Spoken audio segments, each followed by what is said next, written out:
Bueno, vamos a comenzar tema nuevo. Este material ya se lo subí a Classroom, entonces ya lo pueden revisar ahí en la plataforma, al igual también de los ejercicios para este capítulo. Prácticamente con este capítulo estamos terminando el curso, ¿sí? El tema es orificios, compuertas y vertedores. Bien, aquí en la diapositiva muestro dos fotografías. En la fotografía del lado izquierdo se puede apreciar una estructura de orificios, ¿sí? En donde se utilizan o se pueden utilizar ese tipo de estructuras. Pues bueno, por ejemplo, en las presas de almacenamiento de agua, para vaciar parcialmente un vaso y poder pues hacer alguna revisión o alguna actividad de mantenimiento que pueda ser necesaria en un momento determinado. Esa pudiera ser alguna de las utilidades que se les darían a ese tipo de estructuras. Para el caso de las compuertas, esta misma figura, la fotografía del lado derecho, muestra unas estructuras en color como, eh, pues, algo así como, no naranjados, pero sí las estructuras que pueden ver de este lado. Estoy señalando con la flechita, son las compuertas. Se utilizan para el desalojo de el agua que excede a la capacidad útil de un almacenamiento. En este caso, se está presentando 6 compuertas, como pueden ustedes observar ahí en la fotografía. Estas compuertas permiten regular las descargas que se realizan, descargas de agua, a través de un espacio que estaría formándose en la parte inferior de la compuerta, como lo vamos a ver un poco más adelante. Ese tipo de compuertas reciben el nombre de compuertas radiales. Bien, los vertedores, déjenme ver si puse algún otro tipo de vertedor. Bueno, no lo indiqué aquí, pero solamente aquí se muestra un vertedor de sección rectangular, que es esta placa que estoy señalando ahí con la flechita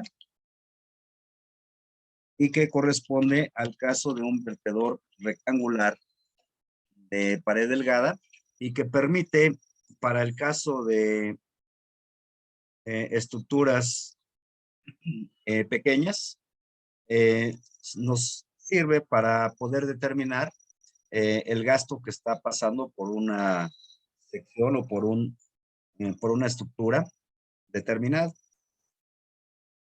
Bien, entonces, básicamente, las estructuras que vamos a estar viendo en este capítulo van a ser para determinar el gasto que está circulando por esos 3 tipos de estructuras: el gasto por un vertedor, el gasto por una compuerta o el gasto por un orificio.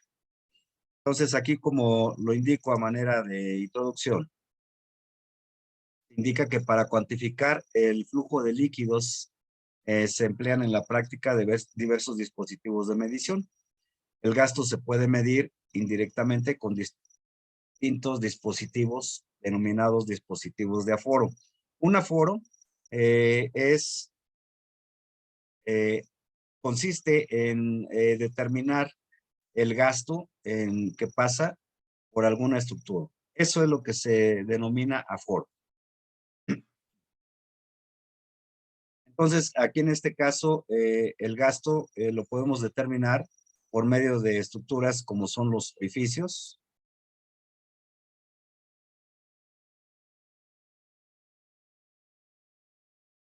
boquillas, que son las reducciones que se muestran en las tuberías, los diafragmas ya vimos que son unas placas que reducen el área de paso de líquido por una tubería y que permiten determinar el gasto a través de la lectura de la diferencia eh, de elevaciones en un medidor. Los venturímetros también, ya vimos que son reducciones y ampliaciones que se realizan en tuberías para permitir la lectura de la diferencia de niveles en un manómetro diferencial cerrado. Eso ya lo vimos. Y lo que vamos a ver en este capítulo, además de los orificios y compuertas, son los vertedores, denominados vertedores de aforo. Este vertedor que hace rato mencioné es un vertedor de aforo, ¿sí? Para determinar el gasto en una estructura. Vertedor de aforo. Ya les comenté que el aforo es la determinación del gasto en alguna estructura. Bien, en el siguiente párrafo se indica que las compuertas son estructuras hidráulicas que permiten controlar el flujo de agua hacia un canal, como lo muestra aquí esta figura, esta fotografía. Estas son las compuertas, las estructuras en color verde, que consisten en una placa móvil, en ese caso de la fotografía, al igual que la que les pasé hace un momento, son placas móviles. Las que les mostré son curvas, pero las que vamos a ver van a ser planas. Las compuertas planas son placas que permiten descargar el agua con menor cantidad de gasto en comparación con las placas curvas, en donde se muestra, por ejemplo, la utilidad o la aplicación en presas de almacenamiento de agua, como las que les estoy indicando en la fotografía. Entonces, ahí se manejan compuertas curvas, porque el empuje hidrostático empieza a ser muy importante para la operación de esas compuertas. Para abrir o cerrar una compuerta plana con ese tipo de niveles de agua, ocasionaría bastantes problemas, tanto para la apertura como para el cierre.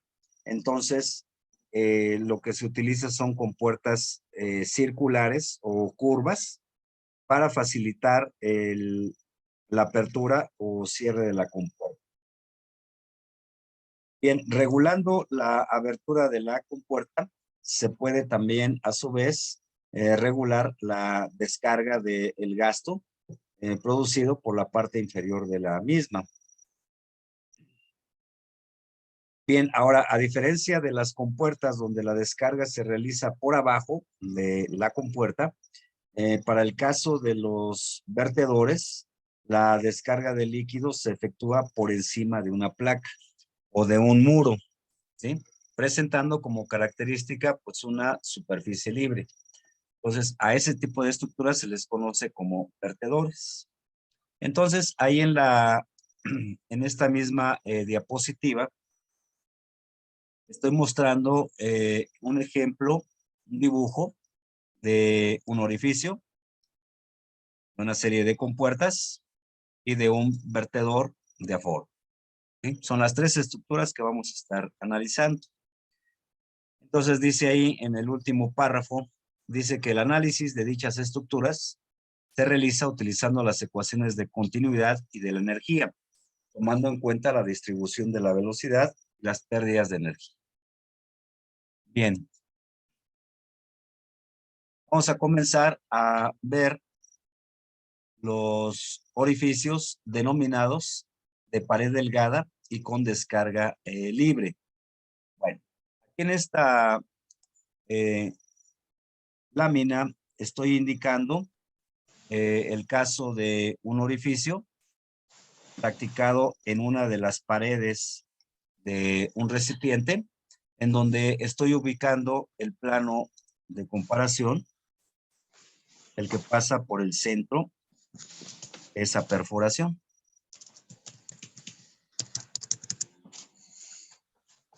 Ahí alguien tiene su micrófono abierto y está tecleando en la computadora, si hace favor de cerrar su micrófono. Bien, entonces, al aplicar la ecuación de Bernoulli en primera instancia, sin considerar pérdidas de energía. Ajá. Después, en la parte de el análisis ya más fino, vamos a introducir unos coeficientes de corrección que tomen en cuenta la omisión de la pérdida de energía inicialmente no contemplada en el análisis. Bien, entonces, si hacemos la ecuación de Bernoulli desde la superficie libre del líquido a la descarga en la sección 2, en donde observen ustedes que hay una contracción del chorro, ¿sí? Debido a que las trayectorias del líquido van dirigiéndose hacia el centro de la perforación. Entonces, eso origina una contracción del chorro que se indica en la sección 2. Entonces, la sección 2 es una sección de máxima contracción del chorro que se conoce como sección contraída. Aquí lo estoy indicando en segundo renglón del primer párrafo. La sección 1 es la superficie libre de líquido dentro del recipiente. Entonces, si planteamos la ecuación de Bernoulli entre las secciones 1 y 2, vamos a tener lo siguiente. Voy a tener en la sección 1, va a ser H, no hay pérdidas de, perdón, no hay carga de presión ni carga de velocidad dentro del tanque. Entonces, sería únicamente la carga de posición Z igual con H. Bien, en la sección 2 vamos a tener Z igual con 0, la presión igual con 0 y la velocidad, que la voy a denominar velocidad teórica, al cuadrado entre 2G. Si de esa ecuación despejo la velocidad denominada teórica, ¿sí? Se llega a esta ecuación que estoy indicando aquí como la ecuación 5.1. La velocidad teórica sería igual a la raíz de 2GH. Esa ecuación 5.1 se conoce como la ecuación de Torricelli. Muy bien. Sin embargo, como se indica al inicio de este párrafo, no se está considerando pérdidas de energía. Por lo tanto, esa velocidad que se ha indicado en la ecuación 5.1, en realidad es una ecuación teórica. La velocidad verdadera, ¿sí? La velocidad verdadera viene representada por medio de la ecuación 5.2, en donde observen ustedes que es la ecuación 5.1 afectada por un coeficiente de corrección llamado coeficiente CB de velocidad. Entonces, la ecuación de Torricelli se ve afectada por un coeficiente de corrección denominado coeficiente de velocidad CB, que toma en cuenta la omisión de la pérdida de energía en el análisis dentro de la ecuación de Bernoulli. Entonces, en el último párrafo estoy indicando precisamente esa situación. El coeficiente de velocidad es un coeficiente adimensional y experimental. Es menor que 1, cercano a la unidad. Corrige el error de no considerar o de no tomar en cuenta dentro del análisis la pérdida de energía. Además, acuérdense que los coeficientes de Coriolis, de corrección de velocidad, alfa, se están considerando igual a 1, puesto que se considera que el flujo es aproximadamente turbulento. Y pues ya vimos esas condiciones de flujo laminar, flujo de transición y flujo turbulento. La mayoría de los casos reales que ocurren en la práctica, el flujo se encuentra cercano a la zona de flujo turbulento. Si no es que dentro del flujo turbulento, entonces estos coeficientes pues son también cercanos a la unidad. Bien, entonces si queremos calcular la velocidad verdadera en la descarga de un orificio, esta será la forma en la que podemos determinar su magnitud. Velocidad igual a un coeficiente de velocidad multiplicada por la raíz de 2GH. Bien. Por otra parte, la sección de máxima contracción del torro la podemos determinar en función del área de la perforación. Aquí estoy indicando la vista de la perforación, que sería el área del orificio, que generalmente es de sección circular, aunque hay orificios de sección rectangular, como las que les mostré al inicio de este capítulo.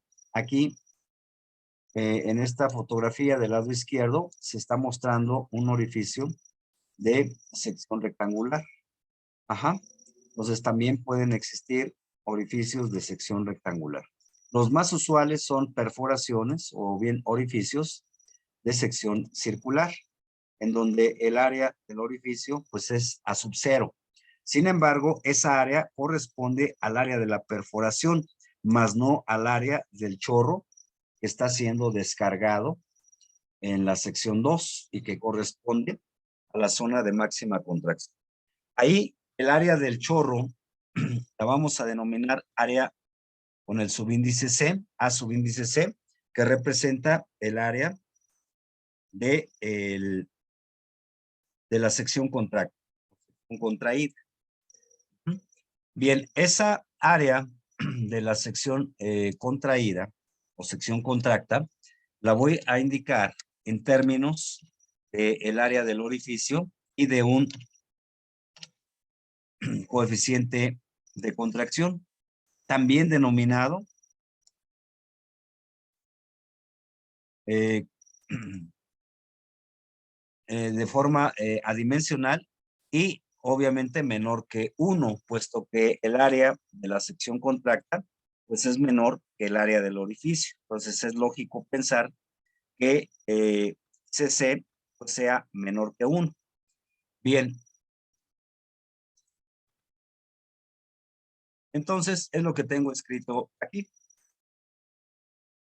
CC es el llamado coeficiente de contracción adimensional y menor que 1, de tal forma que el área de la sección contracta pues es igual al coeficiente de contracción CC por el área del orificio. Entonces, si aplicamos ecuación de continuidad, vamos a tener que el gasto Q que está siendo descargado a través del orificio, lo podemos representar como el producto de la velocidad por el área. La velocidad, acabamos de ver, la velocidad verdadera, acabamos de ver que viene expresada como un coeficiente de velocidad multiplicada por la raíz de 2GH. Y el área de la sección contracta viene representada como el producto del coeficiente de contracción por el área del orificio. De tal forma que puedo considerar que el producto de los dos coeficientes mencionados anteriormente, tanto el coeficiente de contracción como el coeficiente de velocidad, estos dos coeficientes los podemos considerar dentro de uno solo, ¿sí? Y ese coeficiente lo vamos a denominar coeficiente CD de gasto, ¿sí? Entonces, esos dos coeficientes CB y CC van a ser igual a un solo coeficiente denominado CD. Y ese coeficiente CD, ¿sí? También, obviamente, va a ser experimental y menor que 1. De tal forma que la ecuación finalmente, la ecuación de gasto en un orificio, la podemos expresar como el producto del coeficiente CD de gasto multiplicando al área del orificio por la raíz de 2GH. Esa ecuación vamos a denominarla la ecuación 5.3 y representa la ecuación de gasto de un orificio. Bien, en la fotografía que les mencioné o que les mostré anteriormente, era parecido al caso que estoy indicando aquí de una presa en donde se practicó una perforación y bueno, pues está siendo ahí utilizada para descargar una parte de el volumen de líquido que está contenida dentro de esa presa. Bien, en su práctica de laboratorio seguramente vieron la parte de orificios, en donde, como ustedes pueden notar en la ecuación 5.3,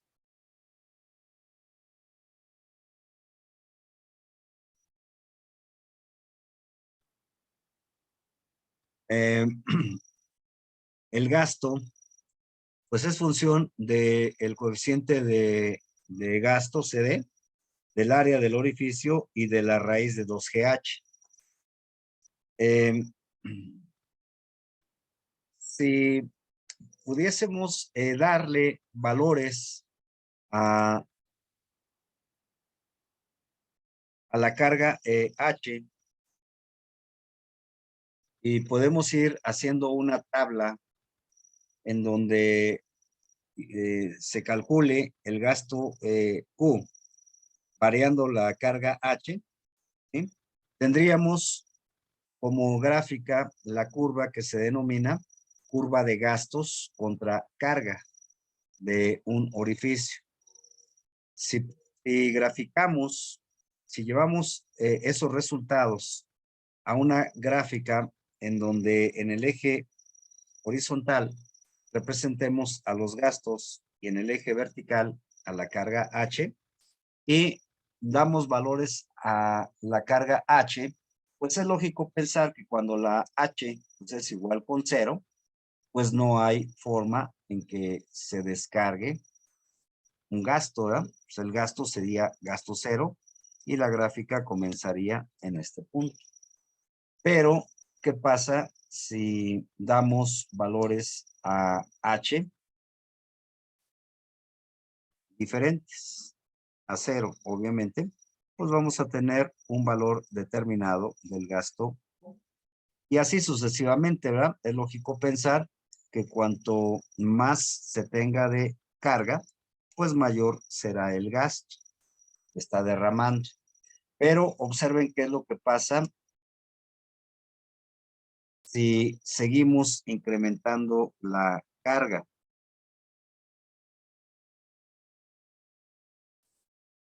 Es cierto que el gasto se sigue incrementando, pero observen que aquí, en la línea marcada en color verde, ya estoy indicando una diferencia de cargas, pues algo apreciable, perdón. Sin embargo, la diferencia de gastos ya no es tan notoria. Vean ustedes que ya el incremento de gasto fue muy pequeño, ¿sí? Para un incremento de carga considerable. Esto resulta ser muy importante porque si queremos descargar mucho mayor gasto, este tipo de estructuras no es tan eficiente y se utilizan otro tipo de estructuras como son los vertedores. Entonces, este tipo de estructuras solamente tienen utilidad para un cierto rango de cargas no muy grandes y hacer la descarga también con gastos no tan importantes. Para otro tipo de magnitud de gasto que se desee descargar, se utilizarán ya sea las compuertas o ya sea los vertedores. Pero lo importante aquí es indicar que se revise el comportamiento de la curva denominada de gastos contra cargas. Este sería, o esta sería, la curva que representaría el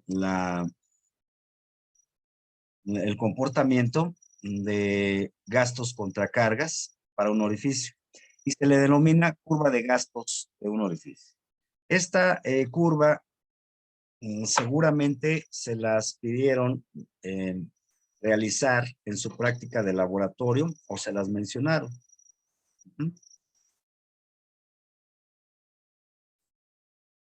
Bueno, solamente mencioné de cómo variar la carga H. Sin embargo, hasta este momento no he indicado cómo determinar los coeficientes de gasto, el coeficiente de velocidad y el coeficiente de contracción.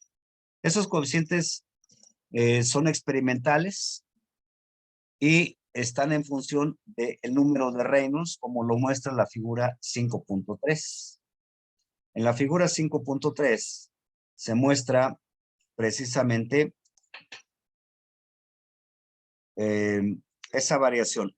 Miren ustedes, en el eje horizontal tienen graficados los números de Reynolds. Ya hemos utilizado este número de Reynolds como el producto de la velocidad por el diámetro entre la viscosidad del líquido. Observen que para la velocidad se está utilizando el término que corresponde a la velocidad dada por la ecuación de Torricelli, la raíz de 2GH, multiplicando al diámetro del orificio entre la viscosidad del líquido. Ya he platicado con ustedes acerca de los números de Reynolds, que son muy grandes. Dado que la viscosidad es muy pequeña, el número de Reynolds resulta ser muy grande. De tal forma que en el eje horizontal se muestra representada la escala en escala logarítmica del número de Reynolds y que aquí se indica con un valor de 10, 10 al cuadrado, 10 al cubo, 10 a la 4, 10 a la 5 y 10 a la 6. ¿Sí? Y bueno, en el eje vertical del lado izquierdo se muestra la escala de los coeficientes de velocidad, contracción y de gasto. Observen que la escala comienza desde punto 20 hasta 1. Si recuerdan, se indicó que esos coeficientes son menores o iguales a 1. Bien, y existen tres gráficas. Una primera gráfica, que es la que voy a remarcar, que es esta curva que estoy poniendo en color verde y que representa el comportamiento del coeficiente de velocidad.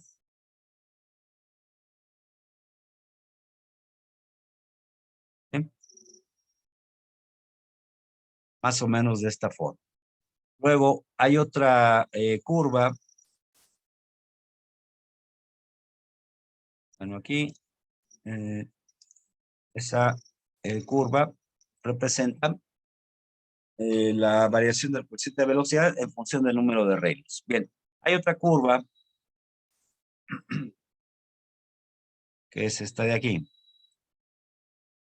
que muestra la variación del coeficiente de contracción, perdón, de gasto, coeficiente de gasto.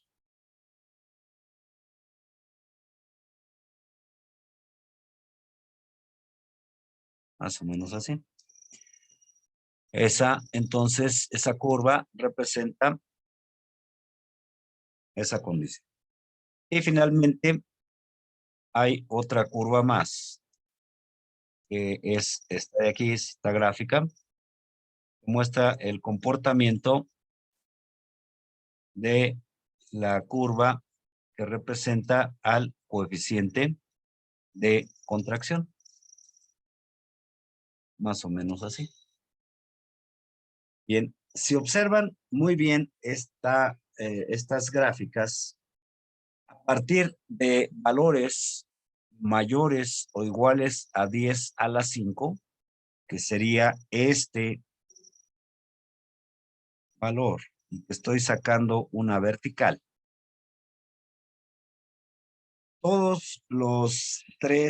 Las tres gráficas se muestran ya con valores constantes. ¿Mm? Bien, ya no varían o ya no dependen del número de Reynolds, sino simplemente se mantienen constantes. Entonces, eso corresponde a un flujo turbulento, lo que ya habíamos visto anteriormente, ¿sí? Para un flujo turbulento, acuérdense que el factor de fricción F solamente dependía o la gráfica se hacía ya horizontal. Entonces, algo similar sucede para este tipo de gráficas en donde los coeficientes ya adquieren valores constantes. Para valores mayores o iguales a 10 a la 5, observen ustedes que el valor del coeficiente de gasto, CD, es del orden de 0.6 aproximadamente. ¿Sí? El coeficiente de contracción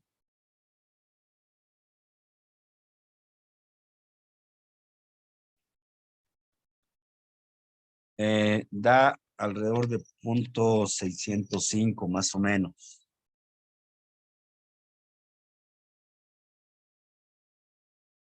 ¿Sí? Viene representado con la curva roja. Y para el coeficiente de velocidad, CB anda alrededor de 0.99 más o menos. No es propiamente 1, pero anda alrededor de ese valor. Solamente, repito, para valores iguales o mayores a 10 a la 5. Bueno. Si se quiere calcular la pérdida de energía en un orificio, en la ecuación, en el análisis de la ecuación de la energía, tendríamos que hacer referencia a ese término, de tal manera que la ecuación quedaría así, en donde ya estoy incluyendo a la pérdida de energía en un orificio. Bien, si de la ecuación 5.2 que les presenté hace un momento es esta ecuación, si de esta ecuación despejo a la carga H, quedaría en función de la velocidad y del coeficiente de velocidad. Ok, entonces acuérdense muy bien. Si de esa ecuación despejo a la carga H, pues tendría esta expresión de aquí, que ya les había indicado anteriormente, va a quedar en función del coeficiente de velocidad y de la velocidad. Ahora, estas dos ecuaciones, ¿sí?, son las mismas una obtenida a partir de la ecuación de la energía, la 5,4A, y la 5,4B obtenida de la ecuación 5,2, en donde se está considerando en ambos casos a la velocidad real. Si de estas dos ecuaciones las igualamos, porque la carga H es la misma, ¿sí? Y despejamos el valor de la pérdida de energía, HR, llegaríamos a esta ecuación 5,5, que representa la pérdida de energía en un orificio. Bien, entonces, el término que está entre paréntesis en la ecuación 5,5 lo puedo representar todo ese término en función de un solo término denominado K, en donde el coeficiente K es todo el término que viene entre paréntesis, es decir, 1 entre CB cuadrada menos 1. Bien, acabo yo de indicar que para el caso en donde se tiene números de Reynolds mayores a 10 a la 5 o iguales a 10 a la 5, el coeficiente CB es del orden de 0,99. Si nosotros sustituimos ese valor aquí, resulta entonces que el factor K sería igual a 0,02. Por favor, ayúdenme a hacer esa operación para revisar que efectivamente sea cierto lo que estoy indicando aquí. Ese factor K sería igual a 1 entre 0,99 al cuadrado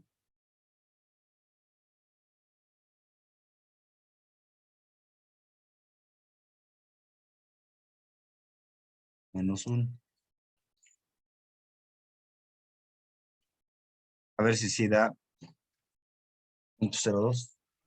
Sí, sí, sí. ¿Sí? Ok, Sí. entonces 0,02.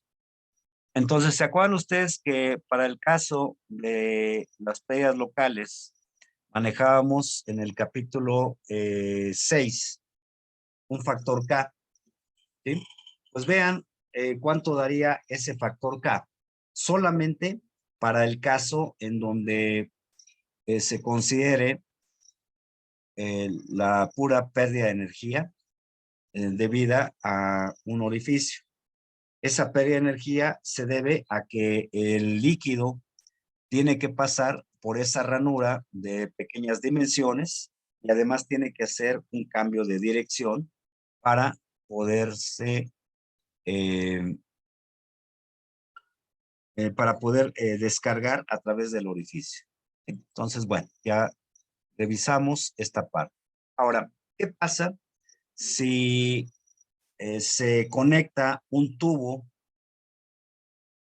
con una determinada longitud, como lo muestra aquí esta figura? Observen la figura que se tiene un tanque, ¿sí?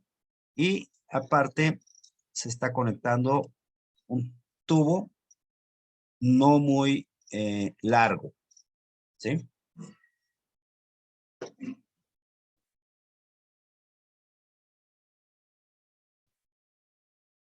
A ese tipo de estructuras se le denomina orificios de pared gruesa, porque ya no solamente se trata de una sola perforación, sino ahora se le está acoplando un, eh,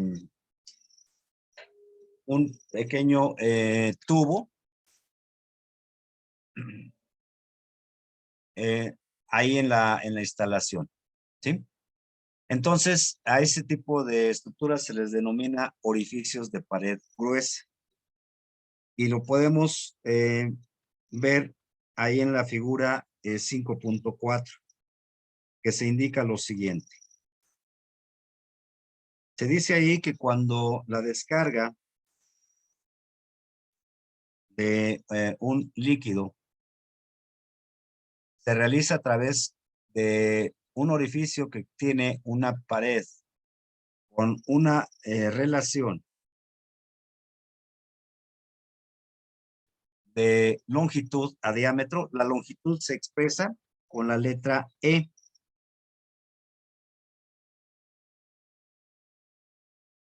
¿Sí? Y el diámetro del tubo, pues con la letra D.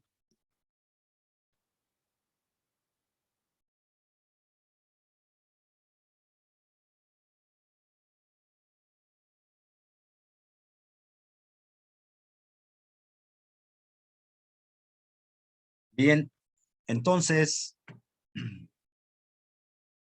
cuando esa relación de E, que es la longitud del tubo, entre D, que es el diámetro, cuando esa relación es mayor a 0.5, se le denomina de pared gruesa, es decir, un orificio de pared gruesa o también denominado tubo corto.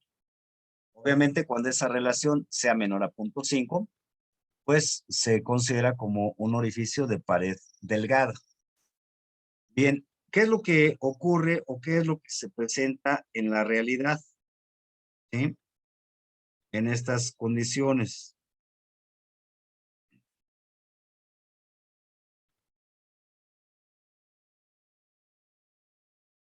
Si pudiésemos realmente observar lo que ocurre dentro de ese pequeño tubo de longitud E, se pudiese observar que el líquido sigue una trayectoria de esta forma y hagan de cuenta que dado que el líquido, las trayectorias del líquido en un principio se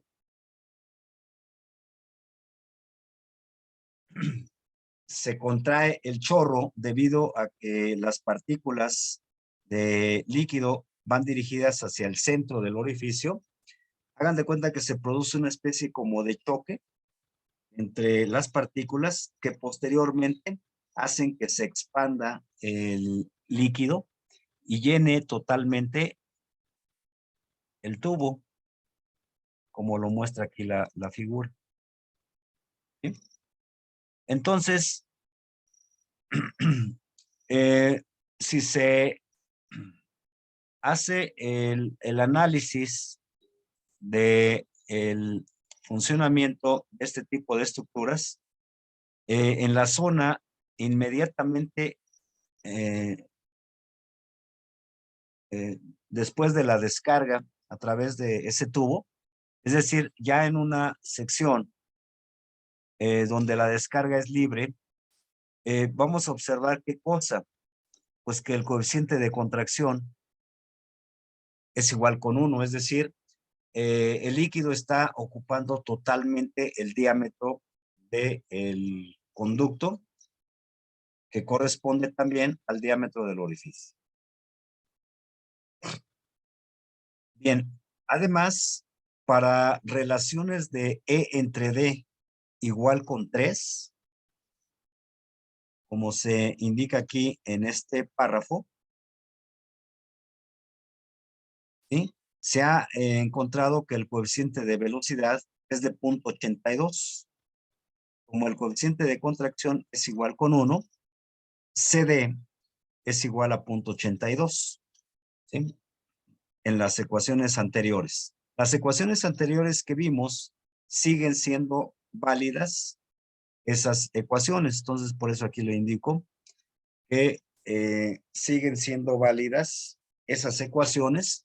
Lo único que cambia son los valores del coeficiente, de los coeficientes de velocidad, de contracción y de gasto. No hay que tener, bueno, más bien hay que tener en cuenta esos valores. Bien, además, el factor K que acabamos de ver en la lámina anterior, que vuelvo a indicar aquí, el factor K es igual a 1 entre CB cuadrada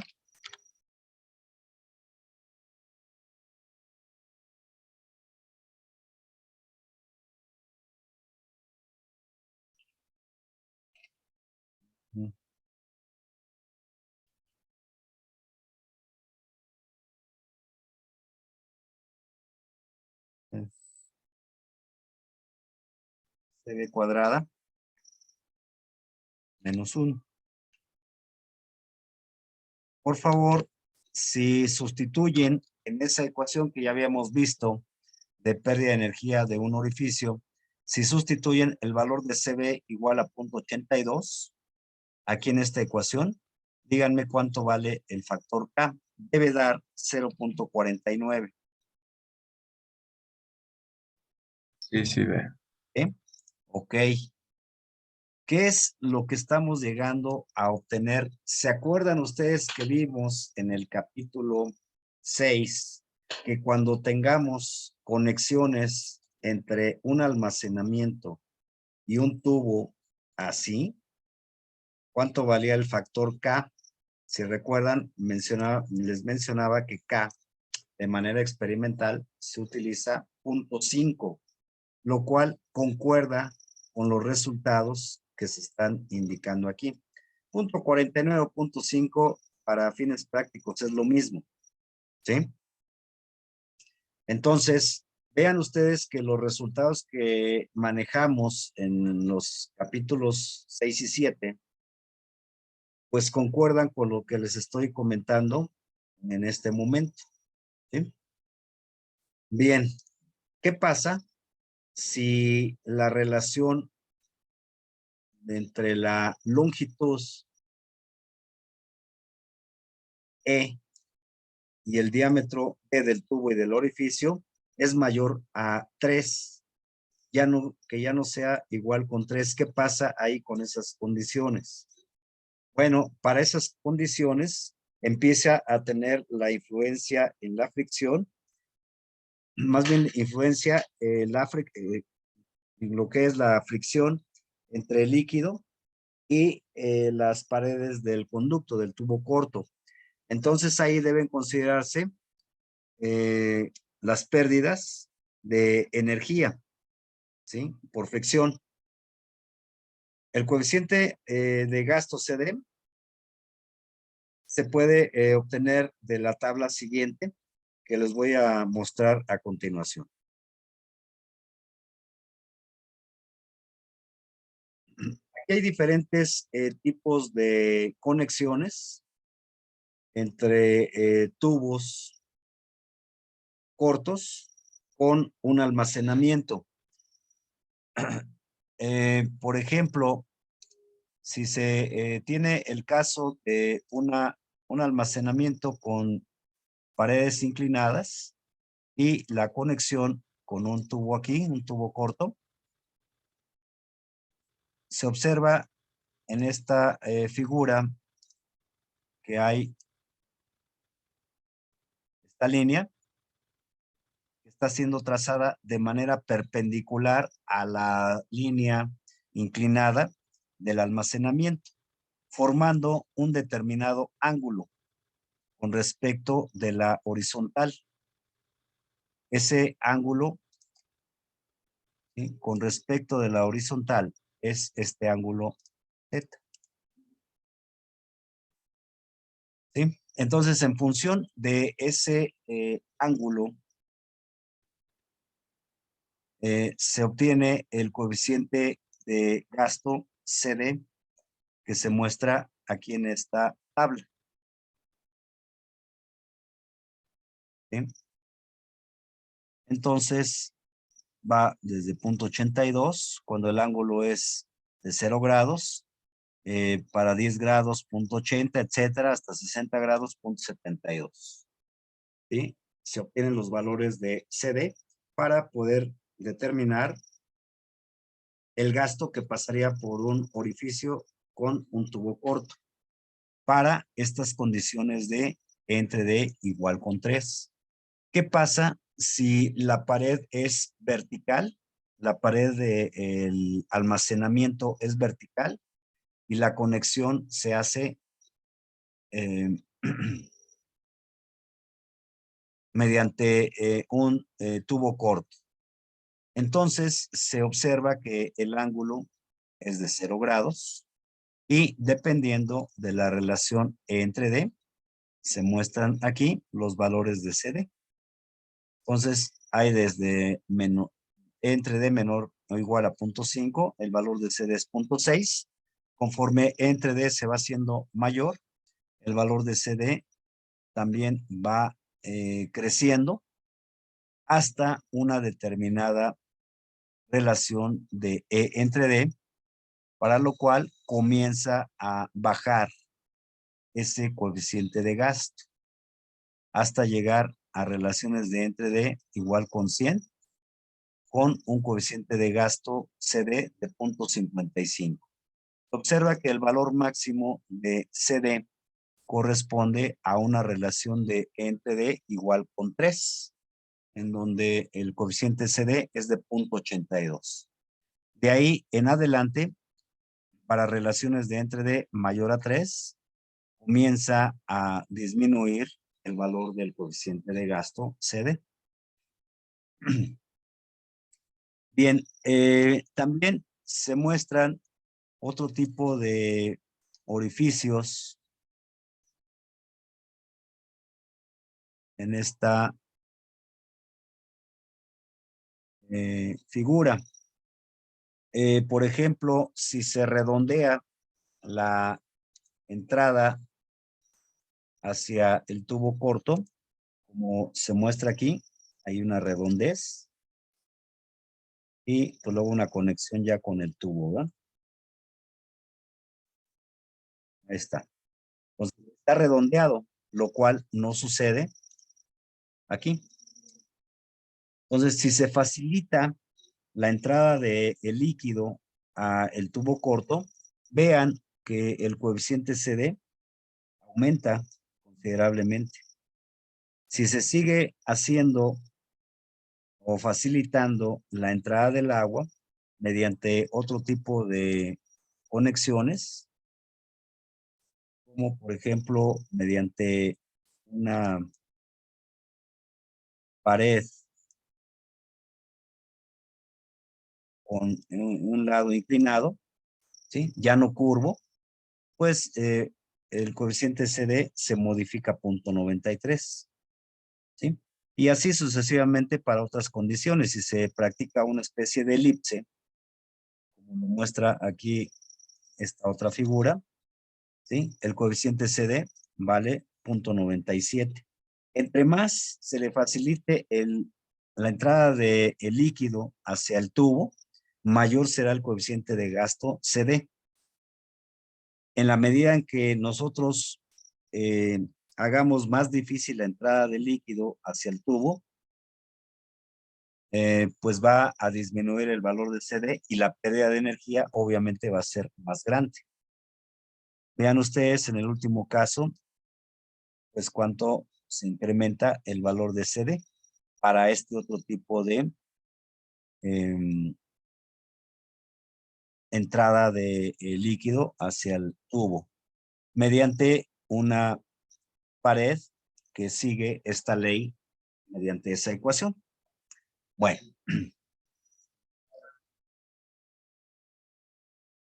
otro, otro tipo de conexión que se lleva a cabo es mediante un tubo reentrante. Es decir, son tubos que están conectados dentro del tanque de almacenamiento. ¿Sí? Son tubos cortos. Entonces, los coeficientes de CD van a depender de la relación entre, si es mayor a 3, pues aquí están los valores de CD, CB y CC. Si es menor a 3, pues de igual forma se muestran los valores de CD, CB y CC. Hay ocasiones en que los tubos son convergentes. La conexión con el tanque de almacenamiento y el tubo es convergente, como se muestra aquí en este dibujo. ¿Sí? Entonces, dependiendo del ángulo teta que forme esas paredes convergentes, se muestra en la tabla del lado derecho los valores de CD. ¿Sí? Y dice aquí caso A. El caso A es cuando se tienen las entradas sin que exista una, eh, una curva a la entrada, ¿sí? El caso B es considerando una pared curva que facilita la entrada del líquido hacia el tubo convergente, ¿sí? Entonces, ahí se indica el caso B para esa condición de ángulo. Observen que se muestran los ángulos desde 0 grados hasta 90 grados. ¿Sí? Los valores de CD, dependiendo si la entrada es redondeada o, como en el caso A, se le denomina afilada la entrada. Arista afilada, caso A, y arista redondeada, caso B. Bien. Pero también puede existir el caso de que se haga la conexión con un tubo divergente. Entonces, de igual forma, aquí se indica el ángulo teta y la gráfica para obtener el valor de CD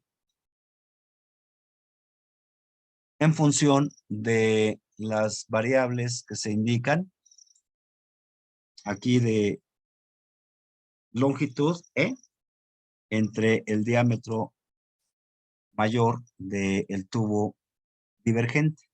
Entonces, en función de esa relación E entre D y del ángulo teta, pues se selecciona la gráfica que necesitemos para obtener el valor de CD.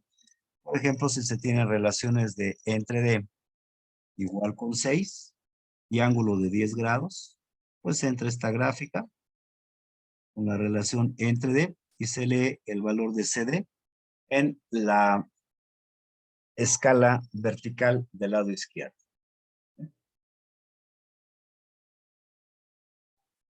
Bueno, eso sería entonces en cuanto a los coeficientes de gasto para diferentes tipos de orificios de pared gruesa. Hay ocasiones en que los orificios funcionan con una carga del lado derecho que está tapando la descarga del orificio. Según se muestra aquí en la figura 5.5. El orificio está aquí. Y observen que hay un nivel de líquido del lado derecho. Este nivel está obstruyendo o está tapando la descarga del orificio. En los casos anteriores no existía tal nivel y se consideraba descarga libre. Bien, cuando suceden este tipo de situaciones en donde se presenta un nivel de líquido que está tapando totalmente la descarga del líquido, se le denomina orificio de pared, en este caso delgada, con descarga totalmente sumergida. Bien, la ecuación de gasto es esta ecuación 5.6. Es una ecuación parecida a la que ya habíamos visto, nada más que ahora, en lugar de tomar en cuenta la carga total H, se toma en cuenta la carga efectiva delta H, que es la diferencia de niveles entre el tanque del lado izquierdo y el tanque del lado derecho. Y el coeficiente de gasto CD se calcula utilizando la misma figura 5.3 que ya les había presentado, en donde se observaban las tres curvas del coeficiente de gasto CD, el coeficiente CB y el coeficiente CC. Pero en esa curva vamos a tomar en cuenta, ¿sí? Para obtener el coeficiente de gasto CD, ¿sí? En el número de Reynolds vamos a considerar para calcular la velocidad como la raíz de 2G delta H, ¿sí? Por el diámetro entre la viscosidad cinemática. Y podemos utilizar la misma figura 5.3. Si ya se les olvidó cuál es la figura 5.3, es esta de aquí. ¿Sí? Bien.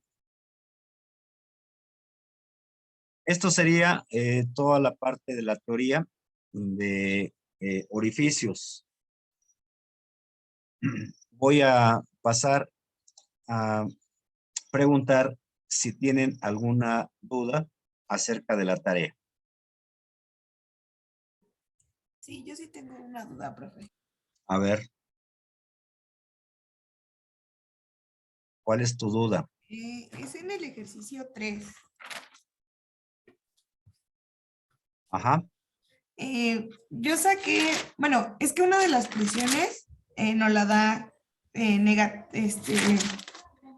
me parece que la da negativa. Ajá. A ver. Y de hecho la presión 2 me sale negativa. A ver, déjame checar déjame poner la tarea en pantalla para ir viéndola. A ver. Es en el problema número 3, ¿verdad? Sí. Espérame tantito. 1, 2, 3.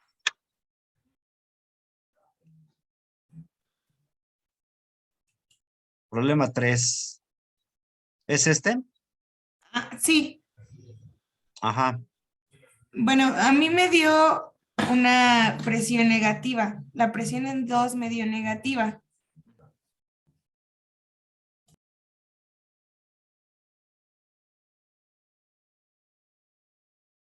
Bueno, y luego. Entonces, mi duda era que al momento de sacar la fuerza, entonces me queda igual una fuerza negativa. Sí.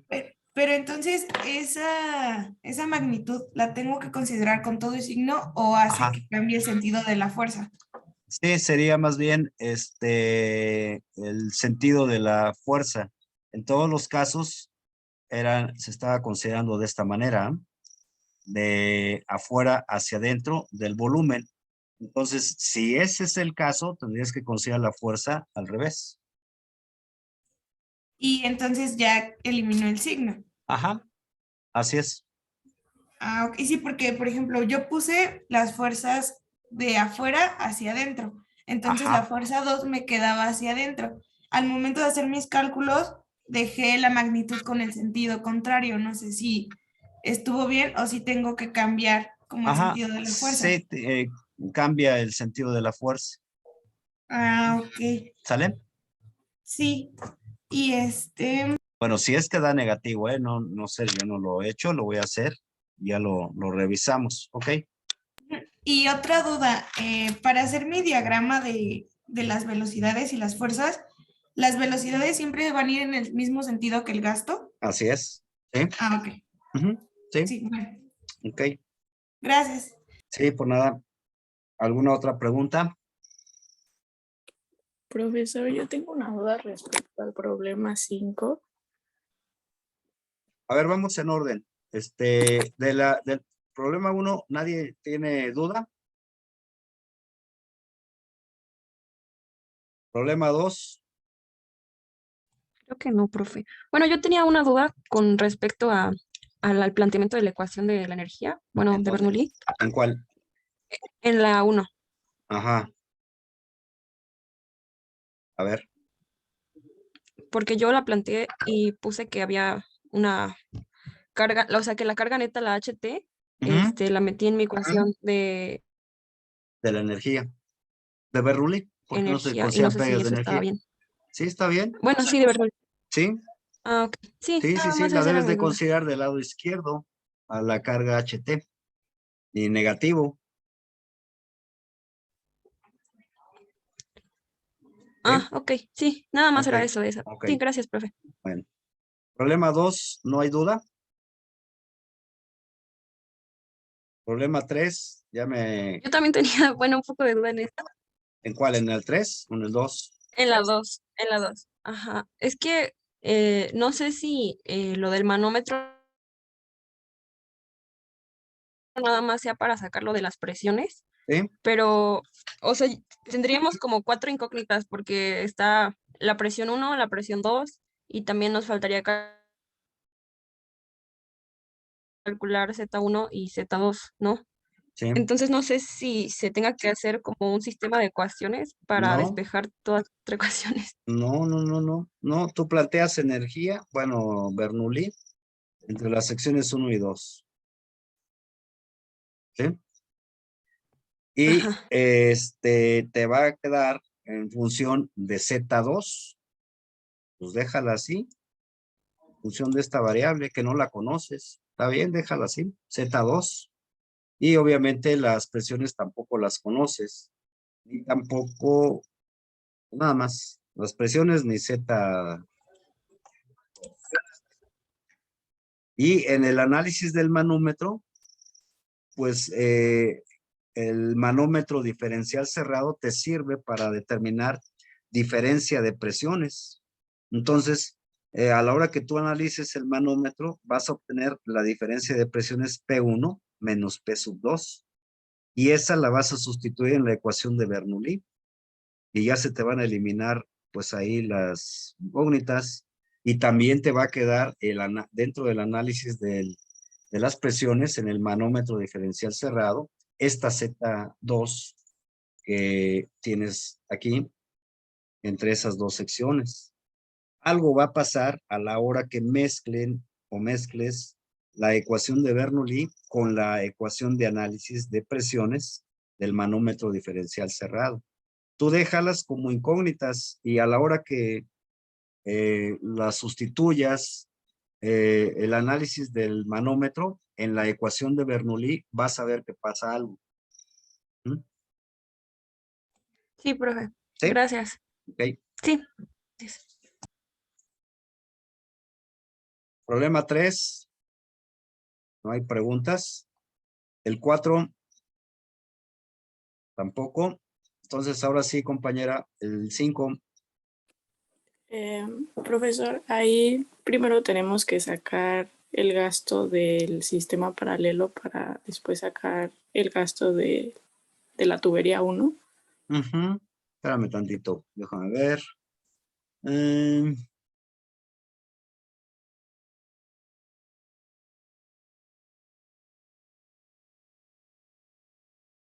ok, van a tener que plantear pues la ecuación de la energía del tanque A hacia el tanque B.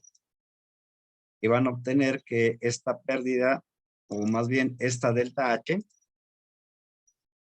pues es igual a la pérdida de energía en el tramo 1 más la pérdida de energía en el tramo en paralelo. Y el gasto que pasa por la tubería 1, pues es el gasto total. Entonces, vimos una ecuación para determinar la pérdida de energía en un sistema en paralelo. Esa la van a tener que sustituir en esta ecuación y va a estar en función del gasto total. Entonces, si aquí ponen a esta pérdida en función del gasto total y tienen que el gasto 1 es igual al gasto total, pueden resolver el sistema y obtener primero el gasto total y luego analizan el sistema en paralelo para obtener los gastos Q2 y Q3. Ahí van a tener que mezclar lo que vimos en clase.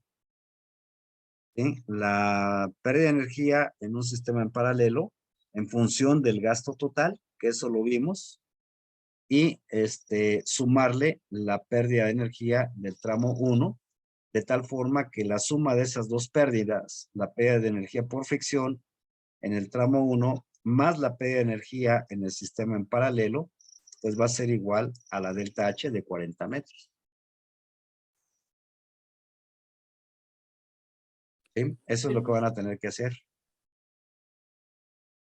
Una vez obtenido el gasto total, pues ya pueden obtener la distribución de gastos Q2 y Q3 por cada tubo en paralelo. Van a tener también aquí que los gastos Q2 y Q3 van a ser diferentes. Las longitudes no son las mismas, aunque los diámetros sean los mismos, de 4 pulgadas. Eso no importa.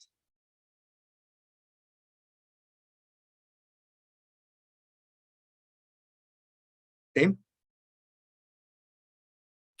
Sí, profesor, gracias. Bueno, los escucho con dudas, pero háganlo, por favor. ¿Algo más? Profe, bueno, ya hablando de la entrega de la serie, bueno, mis compañeros y yo estábamos planteando si nos puede dar, bueno, si puedes tener la fecha de entrega, no sé, al lunes o el domingo, ya que, bueno, en mi caso y de varios compañeros esta semana va a estar algo pesada. Bueno, está bien, la dejo para el lunes. ¿Vale? Lo dejamos para el lunes 6 de diciembre. Muchas gracias, profesor. Ok, Gracias, profe. Gracias, dale. profe. Profe. ¿Hay algo más de la tarea? ¿No? Bueno, entonces voy a continuar con adelantándole con los ejemplos de aplicación. Porque si no, no terminamos. Bueno, entonces, vamos a ver, adelantar ejemplos de orificios con puertas y vertedores. También este material ya lo tienen en Classroom, ¿sí? Entonces, ya tienen todo este material ahí en Classroom. Aquí les muestro nuevamente varias vistas, fotografías de orificios con puertas y vertedores en estructuras reales. ¿Sí? Aquí nuevamente, miren, acá en esta parte pueden ver el caso de todo este espacio es porque déjenme ver bien. Sí.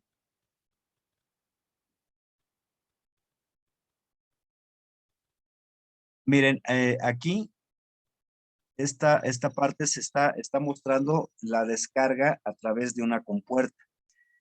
Vean que está descargando agua y en este otro caso las compuertas están cerradas, ¿sí? De tal forma que pues no permiten la descarga del agua. Ajá.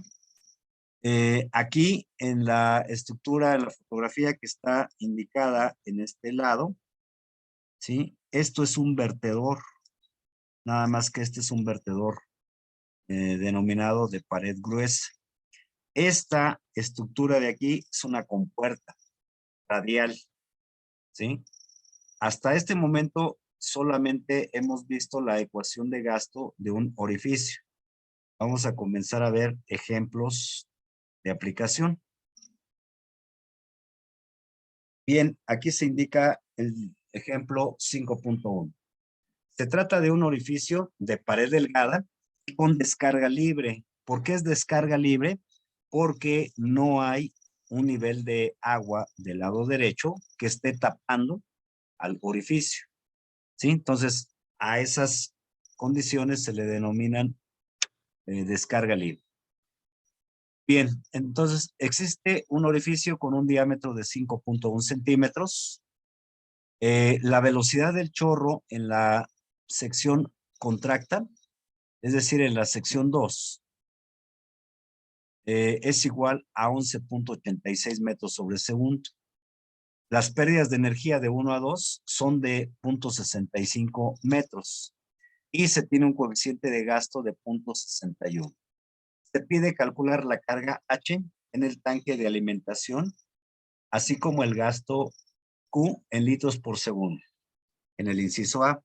En el inciso B se pide determinar los coeficientes de velocidad CB, contracción CC, diámetro del chorro en la sección contracta y potencia del chorro en caballos de vapor. Bien. Tenemos como datos el diámetro del orificio, por lo tanto el área del orificio es igual a pi por diámetro del cuadrado entre 4. Y esto es 0.2042.8 metros cuadrados. Vimos en la presentación que cuando se involucra a la pérdida de energía dentro del análisis, la ecuación para poder relacionar la carga con la velocidad y la pérdida de energía viene dada por esta expresión. La vimos en la presentación. H igual a B cuadrada entre 2G más la pérdida de energía. La velocidad la tenemos como dato, 11.86. Y la pérdida de energía también. Entonces, simplemente lo sustituyo y obtengo que la carga H es igual a 7.82 metros. Bien. La ecuación de gasto para un orificio viene dada por la ecuación 5.3 que les presenté. Esta ecuación es la siguiente.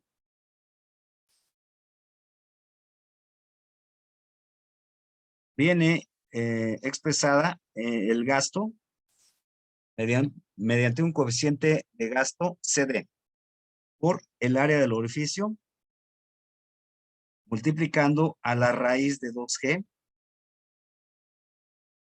H, en donde H es 7.32.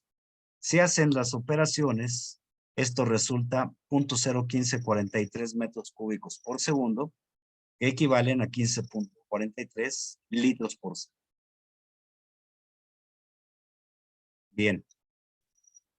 Prácticamente, pues el resultado es directo, nada más hay que estar relacionando lo que conocemos con las ecuaciones de análisis que ya vimos en la presentación. Bien, se pide determinar el coeficiente de velocidad y el coeficiente de contracción.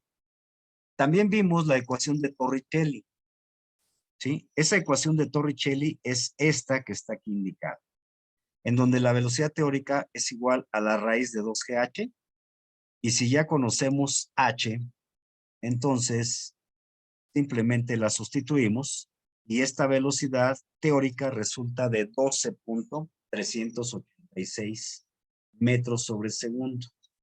Observen que esa velocidad es una velocidad en la que no se toma en cuenta la pérdida de energía, porque pues hay pérdidas de energía en el sistema, ¿sí? Por la descarga a través del orificio.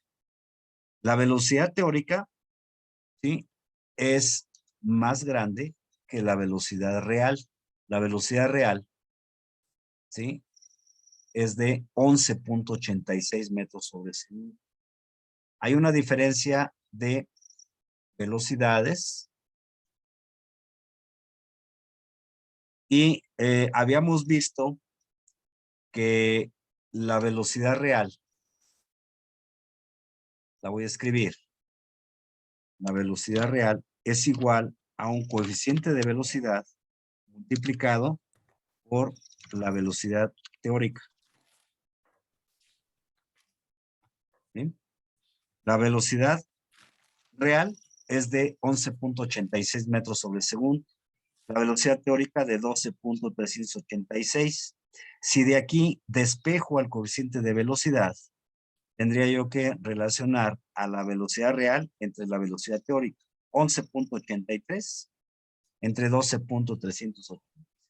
Eso da 0.9575, que es menor que 1. Pues ya tenemos resuelta la parte del coeficiente de velocidad. Finalmente, el coeficiente de contracción, ¿sí? Lo podemos obtener como el producto de los coeficientes CC o CB, que ya tenemos. Entonces, de esa ecuación despejamos el coeficiente de contracción, que es la relación entre el coeficiente de velocidad, perdón, el coeficiente de gasto CD entre el coeficiente de velocidad. Y de ahí se obtiene 0.637, que es el coeficiente de contracción. Para obtener el área de la sección contracta, multiplicamos el área del orificio por el coeficiente de contracción. De ahí resulta un área de la sección contracta de 0.2013. Si recuerdan, el enunciado pedía calcular el diámetro del chorro. Pues hacemos este cálculo, ¿verdad? El área de la sección contracta, que se considera un área circular, es igual a pi por el diámetro al cuadrado entre 4, en donde ese diámetro representa el diámetro del chorro.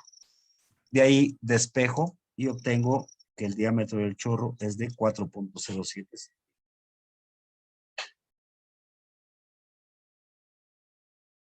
Bien, finalmente, para calcular la potencia del chorro, la potencia hidráulica, ya hemos visto que la potencia viene dada por el producto gamma Q por H.